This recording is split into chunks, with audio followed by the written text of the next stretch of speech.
சொல்லுவாங்க. இப்ப நான் நிக்கிற இடத்துல இருந்து பக்கத்துல என் காலை என்ன செய்யணும், லைட்டா இப்படி வைக்கணும். வைங்க.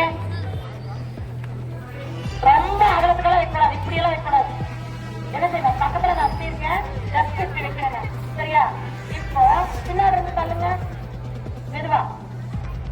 இப்போ முன்ன இருந்தப்ப விழுந்தாங்களா இல்லையா? இப்ப விழுந்தாங்களா? விழுகிறாங்களா இல்லையா? Very good. அப்போ கூட்ட நெரிசல்ல இந்த மாதிரி நின்னா என்ன ஆகாது, விழ முடியாது. ஸ்டாப் பண்ணிடலாமா? இப்போ அடுத்தது இதே மாதிரி கூட்ட நெரிசல் பின்னாடி இருந்து தள்ளுறாங்க. எனக்கு இதயம் இருக்க உள்ள ஆமா தானே, இதயம் இல்லையா? நுரையீரல் உள்ள இருக்கா, இதயம் இருக்கா? இப்போ என் உடல் உறுப்புகள் வந்து பாதிச்சு அப்படின்னா என்னால என்ன செய்ய முடியாது, மூச்சு விட முடியாது. எக்ஸாக்ட்லி தங்கம், இதெல்லாம் மூச்சு விட முடியாது.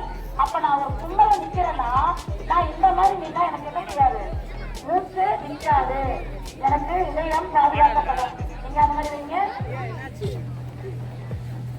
அதாவது இந்த கேப் இருக்கணும், இடையில இந்த கேப் இருக்கணும். உங்களுடைய யாராவது இழுத்தாலோ அழுத்தினாலோ இந்த இடத்துல என்ன செய்யாது, உடல் உறுப்புகள் காயம் ஆகாது. இப்ப பின்னாடி இருந்து தள்ளுறாங்க, அதே மாதிரி லைட்டா. இப்ப பாருங்க பாருங்க, தள்ள முடியுது, ஆனா என்ன செய்யல, அவங்க உடல் உறுப்புகள் பாதிப்படையில. ரொம்ப கும்பல் தள்ளுறாங்க, என்னால இந்த இடத்த விட்டு நான் நகர்ந்தே ஆகணும் அப்படிங்கிற பக்கம் நினைச்சுன்னா ஒரு ஸ்டெப் முன்னாடி போயிட்டு அப்படியே தான் சிகரம். பாருங்க, இப்படிதான் வரணும். பாருங்க, இப்ப அந்த கிரௌட் வருவ முன்னாடி விழுதுவாங்க யாராச்சும், மெதுவா மெதுவா, சிரிக்கிறதுக்கு இடமே இல்லை தம்பி, சீரியஸா பண்ணுங்க. மெதுவா காலும் ஒன்னாத வரணும். அது பாருங்க, நெருக்கத்துல வைக்கிறாரா, செப்பு கவனி. ஓகேவா? கும்பல்ல யாரெல்லாம் இருப்பாங்க, நோயாளி இருப்பாங்க, மாற்றுத்திறனாளிகள் இருப்பாங்களா இல்லையா?